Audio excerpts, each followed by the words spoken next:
Granite is one of the strongest stones on Earth, and it's the darling of today's interior decorator. As a building material, it's timeless, elegant, and resistant to acid rain.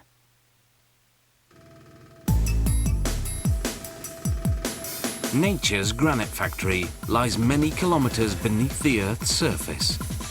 Boiling molten rock called magma builds up pressure from the intense heat and rises through cracks and crevices in the Earth's crust.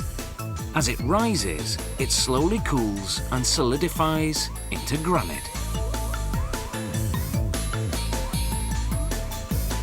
Most granite is buried under sedimentary rock, which makes up most of the Earth's surface.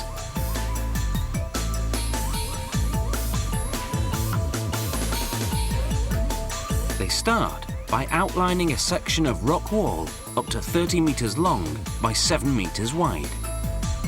Then use a gas flame to burn long, narrow channels to free up the sides. Holes are drilled 7 meters deep along the bottom and the back. Explosive cable is then fed into the holes.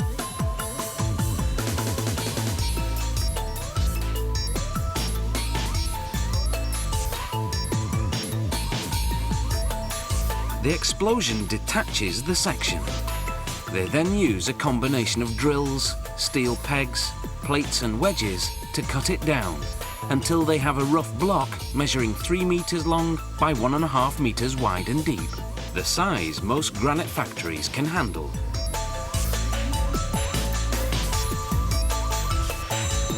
The blocks may be small, but each one weighs more than 20,000 kilograms.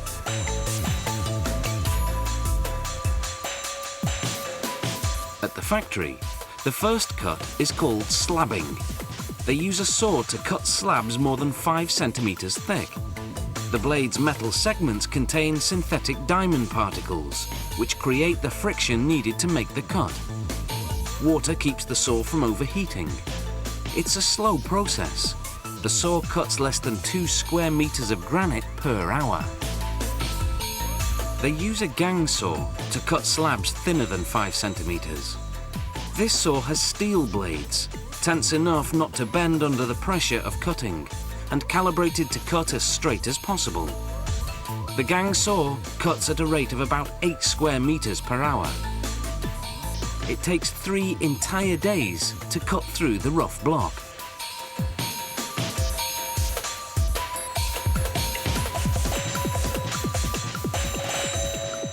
Once a slab is cut, it goes for polishing.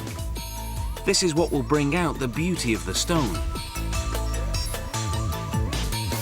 The polishing line has 19 heads, each of which has 6 bricks that polish by abrasion. The polishing line processes about a square meter of granite per minute. For a high gloss finish, a slab goes through all 19 heads. For a semi-gloss finish, it goes through just the first 10 heads.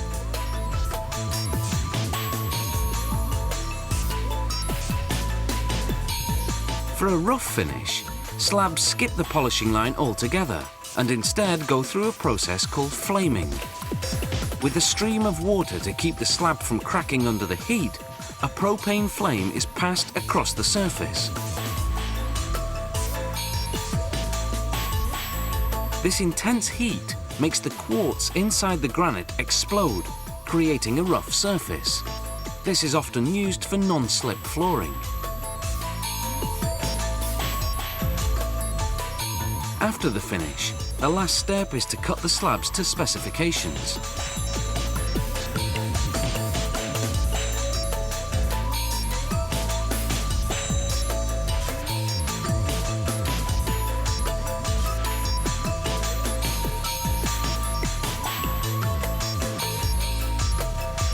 The interlocked minerals that give the stone its trademark speckles, together with remarkable strength, will always be a byword for style and longevity.